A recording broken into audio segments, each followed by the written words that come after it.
I will be completely honest today and say that I had another video planned, but then I decided I could not be bothered with the idea of putting that together, editing it, and all round having to think about what books I would include in that list.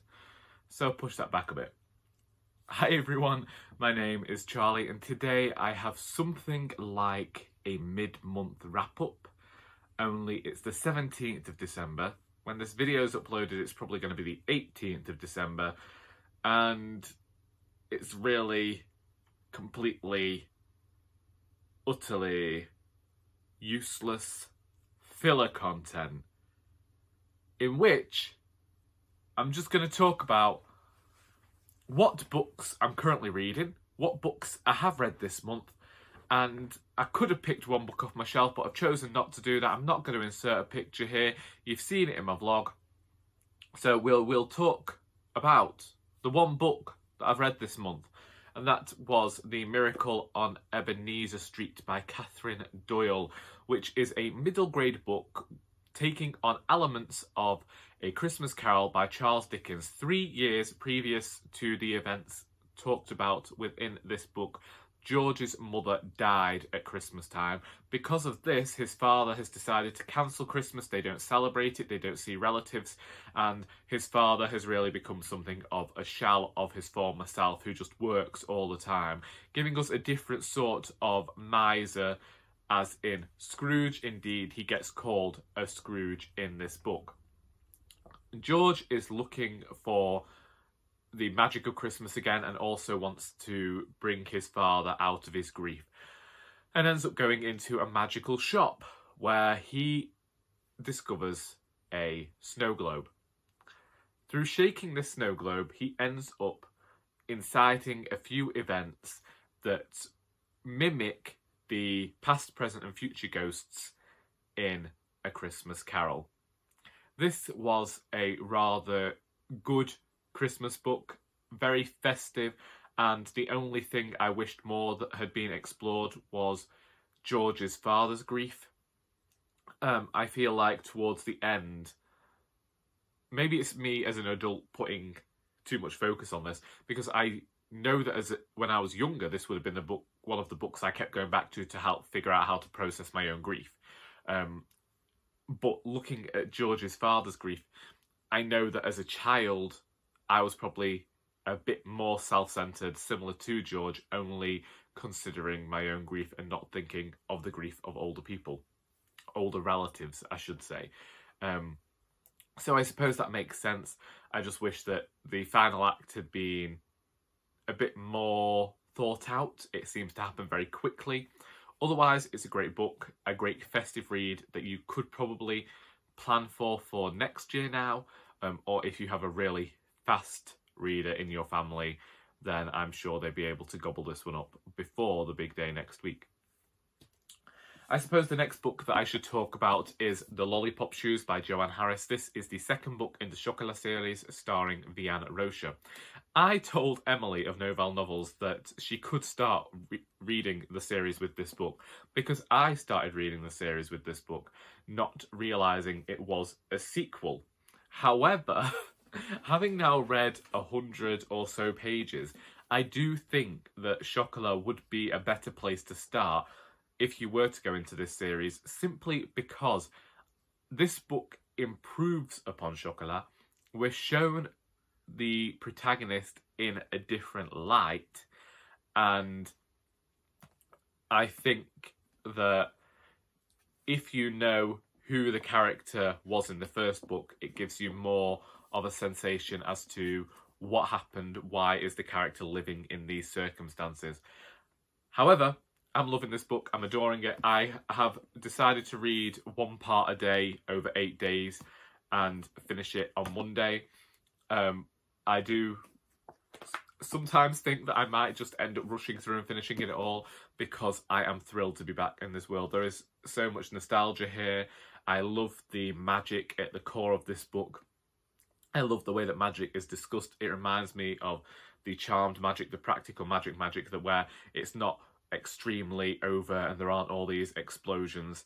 it's simple, it's understated, it's about cantrips and seeing things that are invisible to normal people, and I just love that. I adore the way that Joanne Harris talks about motherhood and the fears of mothers. I have now read why a certain character is featured in this book, and how most of the books, whilst they do have a physical antagonist, Vianne is actually at battle with herself, or with a doppelganger, a different version of herself within each book, and it's all about showing what she could have become if she'd travelled down a different path.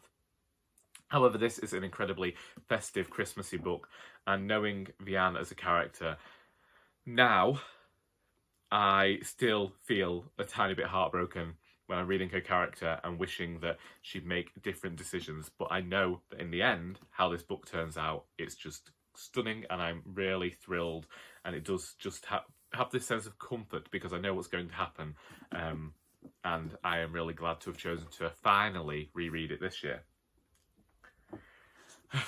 In terms of Autumn by Alice Smith, that I am reading as part of a read-along hosted by Sarah at Hark of the Hearts, I could say that I'm behind because I haven't read any since I finished the pages for Sunday's discussion.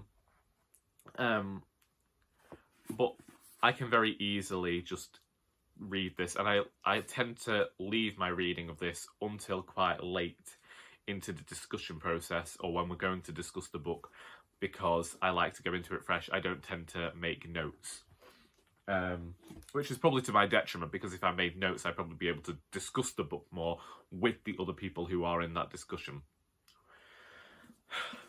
With Nigel Slater's Christmas Chronicles, in my head I'm behind, but if I read 200 pages today, I would catch up to the 17th of December, and I could do that. I might do that, I'm not so sure. I am really enjoying this book. I understand why it's become a booktube staple at Christmas, because Nigel Slater evokes Christmas and winter really well. I think he talks about it in a definite food writer style that you would see popularised on television shows discussing food and what food to cook at Christmas. And it's nice to see some alternatives in here, because it does seem to get a bit samey on the internet, not on the internet, on these TV shows about food. They're all trying to come up with a twist on roast potatoes, and I'm just like, just admit it. There aren't many things that you can do different at Christmas. Everything has been done. Everything's been done, someone's talked about it, but someone's got to find a way to make a Christmas special about it. Utopia Avenue. Haven't read any more since I reached page 198, but I'm hoping to get some more read this week. Well, not today. Maybe tomorrow night. I don't know, we'll see. I'm finding that when I finish work, I really don't have any want to read. It used to be a way for me to relax, and I get home and I pick up a book and I just sit there and mull over it for a few hours. But now I much prefer to watch YouTube or watch a film or a TV show as a way of relaxing. I think it's because when I'm writing a book, I don't tend to read as much. Not because I don't want to be influenced. I'm still reading. I'm just not reading so heavily. And there's something about writing your own fiction that when you're reading it, it just can fill you with this feeling of, this is so much better than anything I could do. So to have those feelings when you've just worked an entire day, not good for you. So let's look at Sylvia's Lovers. I've been talking about finishing this book since October, and I still haven't done it. But I'm going to do it. This book will be finished before the 31st of December. I have 2 weeks to finish this. Even if I do like I did with the Chronicles of Narnia and I am reading up to midnight on December the 31st, I will finish Sylvia's bloody Lovers. I'll do it. Now, I have taken the 5th season by N.K. Jemisin off my shelves, but I haven't started that yet. I haven't read The Life of Our Lord. I was planning on reading that tomorrow evening, but as I say, with work, I don't know how I'm going to feel. I also have decided to read A Christmas Carol on Christmas Eve. Now, this could be something that doesn't happen for a specific reason. I have soup to make, and I want to make my vegetarian pie for Christmas the day before Christmas, so I'm not rushing it on the day. And considering most of my family will still be at work in the morning, then I want to get as much preparation done as I can whilst they're not here. So it might be a case of actually listening to an audiobook, maybe Carpe Jugular by Terry Pratchett, which I've been listening to the last few weeks, or The Christmasaurus by Tom Fletcher. We will see. I do have reading plans and bookish plans there. It's strange for me to actually try and plan to read Christmassy things around Christmas because it's not something I've tended to do in the past, and I'm finding that it doesn't necessarily add to any sort of festive feeling for me. I am one of the strange people who'd much rather read a Christmas book in June, apart from A Christmas Carol, and be able to recommend it later in the year to somebody than actually try and get all these books in at Christmas. I am finding. Also, Christmas Chronicles, you want to read before Christmas so that you can get ideas for recipes.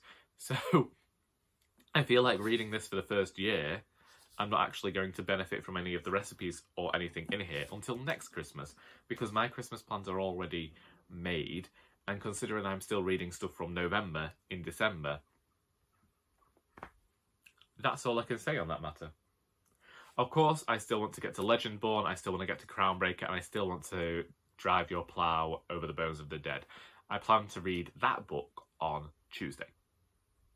I have made reading plans, but in my head, whilst I am still at work, I can just not settle to anything because I keep thinking, work. Work is going to get in the way. Vlogmas is going to get in the way. People are going to get in the way. I'm going to want to go for walks. I am trying to build a life here. I'm trying to build a life in which books, whilst they are one of my favourite things, don't conquer every single aspect of my life. Do you know how difficult it is to have any sort of conversation with a person and admit that you've done nothing in 28 years but just read books? There was a film I planned on watching, and I talked about how I planned on watching this film at work. And it turned out I'd been planning on watching this film since 2011. I didn't realise that nearly 10 years had passed since the film came out, and I kept saying, oh, I keep meaning to get to that.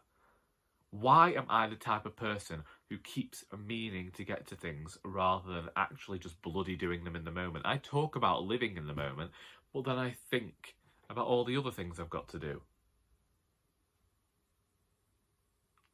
Either way, I'm going to spend the afternoon reading The Lollipop Shoes. So, that's me. Someone's just got home, so all I'll say is, I hope that you enjoyed this video, and until next time, that is all.